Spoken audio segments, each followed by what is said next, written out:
Welcome back for AP Chemistry. We're still working on acid-base equilibrium, and today we're going to focus on the titration curve. In other words, a graph. So if we're titrating a strong acid with a strong base, we would expect to see an equivalence point at pH of 7. And here's why.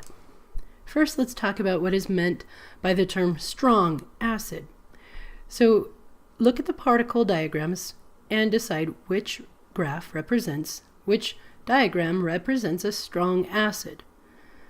Is it one where there are still molecules of acid attached to their protons, or where the protons are completely dissociated from the anion? Right, hopefully you chose the diagram D, where all of the particles are completely dissociated. That's how we define a strong acid, complete dissociation.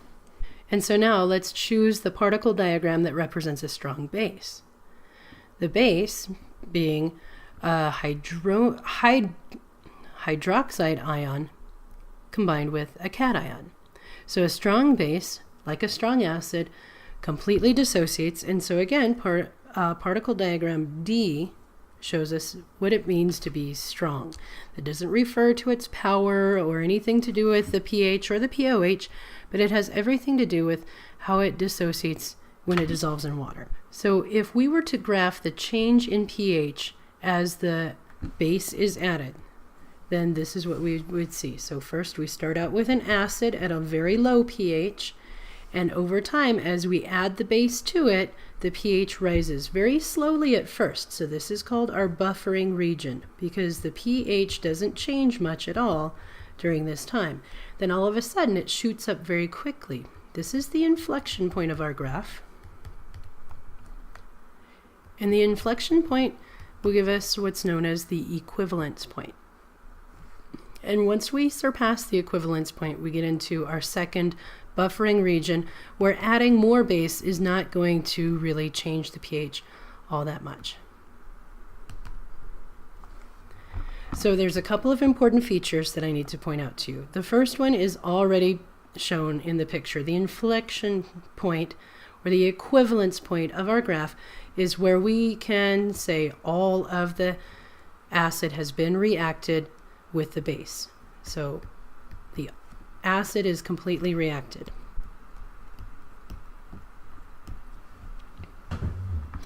There's another important place on the graph that we need to recognize, and it's called the midpoint.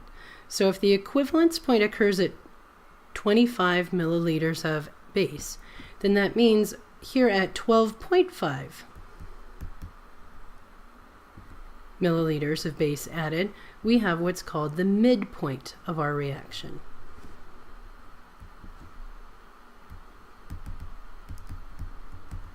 And at the midpoint, we get to a place where hydrogen ions are balancing perfectly the hydroxide ions in our solution.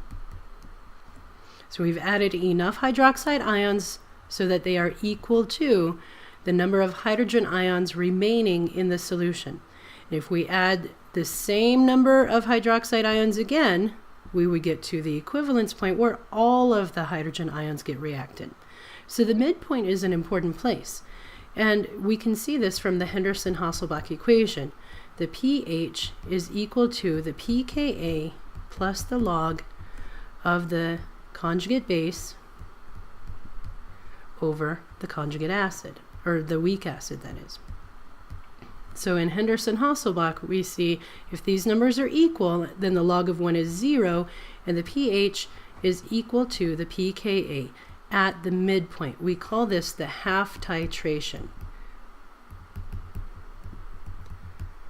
At the half titration, pH is equal to pKa, and we can find out what type of acid this is if we can identify the pKa of our acid.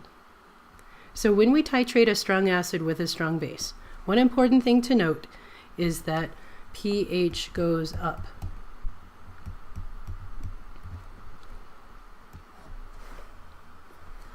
Because we're adding a base to the solution. So in our titration, we have the acid in the flask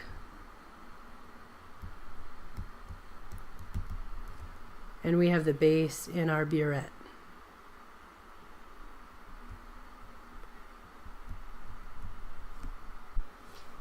So an example of having a strong acid, titrating a strong acid with a strong base would be the hydrochloric acid titration with sodium hydroxide.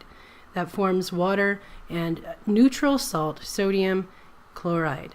So that's why we have an equivalence point at 7, because all of the acid reacts with all of the base to form a neutral salt.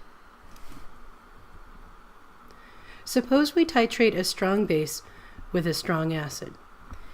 In that case, we still have the equivalence point at a pH of 7, but notice that the slope this time goes down because we start with a base, so we have a high pH, and we add the acid, which is going to lower the pH as we go.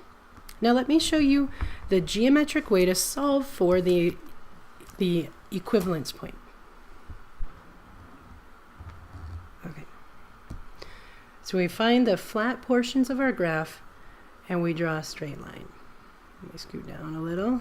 There we go. So a straight line through here, and then the next flat portion of our graph is here,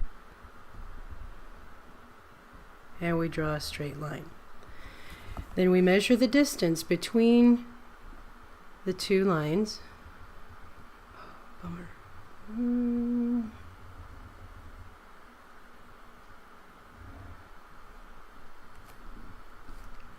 And halfway between the two lines is our inflection point, the equivalence point. Remember, at the equivalence point, that's when all acid, or in this case, all of your base, has reacted. Suppose we were titrating a weak base with a strong acid. Where do you think the equivalence point might be?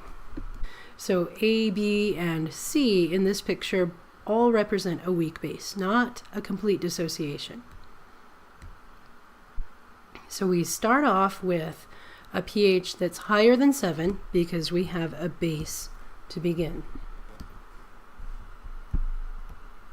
So the pH is higher than 7 at the beginning, and then as we add the strong acid, the pH gets lower and lower, slowly at first. This is our buffering region. And then we have another buffering region at the end. But the inflection point is not quite as steep or as pronounced. The drop in pH is less extreme than it was for a strong acid with a strong base. So we find our equivalence point at the midpoint of the inflection. So here's where it might be more important to use the geometric method. And half the distance between the two, that's where we find our equivalence point. Notice that it is lower now than 7. The pH is less than 7 because as this reacts, the weak base reacts with our strong acid to form a salt that is an acidic salt.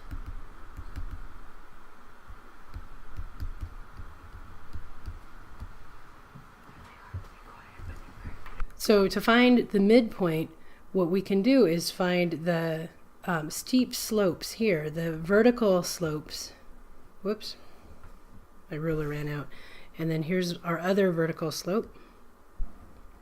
So we find our two vertical slopes and then measure the distance between the two.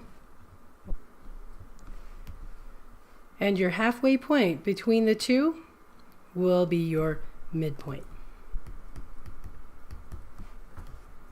So we could drop a straight line down and find the midpoint. Now, once you found the equivalence point, then it's easy to locate your midpoint. It's just the half reaction, right? The half titration. And at that point, your hydrogen ion concentration is equal to your hydroxide ion concentration. So the midpoint can be really useful to us on a titration curve. Okay, so if we're titrating a strong acid with a weak base, what will the equivalence point be? At what pH will we get the equivalence point? So of course we start at less than 7 because we have an acid, and the base causes the pH to increase. As we add more volume of base, the pH goes up and up and up until we get to our equivalence point, and then any drops that you add to that are just going to not really change the pH as much anymore because you get into your buffering region. So the equivalence point is where we get that really sharp rise in the pH, and that's when your indicator changes color. You want your end point and your equivalence point to be as close as possible.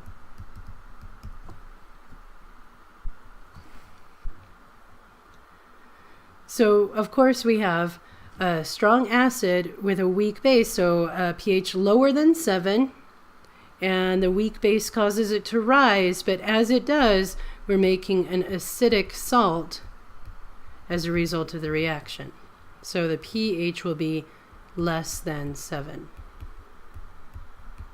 Let's see an example. So if we had, say, HCl reacting with ammonia, which is a weak base, then we would get, in a double replacement, we would get here NH4 plus and chloride ions, right? So the acidic salt is the ammonium salt, where now we have the ability to donate protons to the solution, and that's what causes the pH to be less than 7, because the salt that we produce has the ability to donate protons to the solution, or to produce hydrogen ions in solution. So it's not anything about, hey, the strong acid wins out over the weak base. It's just that the products have their own pH as well. Now if we have a strong base with a weak acid, we start at a high pH and we produce a basic salt. So let's take sodium hydroxide as our strong base and react with a weak acid like, say, acetic acid. And then we would be producing water and sodium acetate, where we know the sodium is a spectator ion, and then the acetate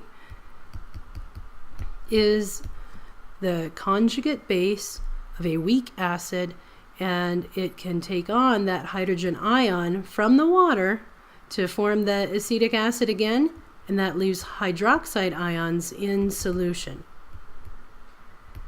So because those hydroxide ions are there in the solution, the equivalence point will occur at a pH of more than 7. Next, let's look at the titration curve for a weak acid with a strong base. So we start low because acids have a low pH, and we increase, the slope goes up, the pH will increase, and so when we have a weak acid titrated with a strong base, what happens to our equivalence point? Well, as you can see from the graph, the pH is greater than 7, and it's greater than 7 because the weak acid will produce a conjugate base that reacts with the water, and the conjugate base creates those hydroxide ions in solution at the equivalence point. Titrating a weak base with a weak acid means we're going to start high, right, with a high pH, and we're going to have a negative slope, a decrease in the pH as we add a weak acid to it. So the equivalence point, where's that going to occur? Well, it's shown here as a 7, but it won't always be a 7. The pH depends on the comparison of your Ka and your Kb for your acid and your base. So here, since you don't have such a steep slope, the geometric method for solving for the equivalence point can be a lot more critical, because it's hard to identify the equivalence point in something like this. So drawing your straight lines in your buffering regions and measure your halfway point to get your equivalence point so that you can identify where is it truly done with the reaction, where all of your base has been reacted.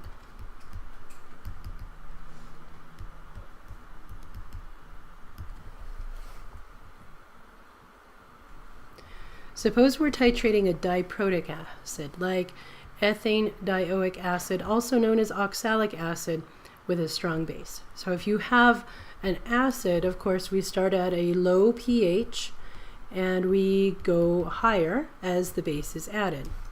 The diprotic acid is going to have two dissociations. First, you have the removal of the first proton, react the first ionizable hydrogen, and then the second inflection point shows the next hydrogen ion coming away. And of course, that's harder to pull away than the first one. So with ethanedioic acid, we have first the loss of one ionizable hydrogen in the first portion of the graph, and then the next hydrogen ion has to come away for the second inflection point. So a diprotic acid has two straight vertical parts, and a triprotic acid would have three of these. Usually diprotic acids are weak acids unless it's sulfuric acid. So if we're trying to figure out the pH of your solution in your titration, and you're dealing with a strong acid and a strong base, then all you have to look at is stoichiometry. Determine your limiting reagent and use that to calculate your pH. If you have a weak acid, then at the beginning, when you have 0 milliliters of base, then you can just use the Ka to find your pH. So that's at the beginning of the titration. As you start the titration for your weak acid, then you're before the equivalence point that puts you in a buffering region. So before the equivalence point, since you're in a buffering region, we do stoichiometry first and equilibrium second. So you could use the Henderson-Hasselbalch equation, or you could just use the common ion effect, like we saw in the buffer podcast. Once you get at the equivalence point, that means it's all about the base. There's no acid left. Because you know I'm all about that bass, no acid. I'm all about that bass, no acid. I'm all about that bass, no acid. I'm all about that bass. So then we use Kb, get the POH, and convert the POH to your pH. And of course, once you're past the equivalence point, there's still no acid there. You're looking at whatever amount of strong base you have left over. And so again, you'll use the Kb, or just the concentration of hydroxide, to get your POH and convert your POH to pH. No matter where you are along the titration curve, you can always predict the pH level if you follow these steps.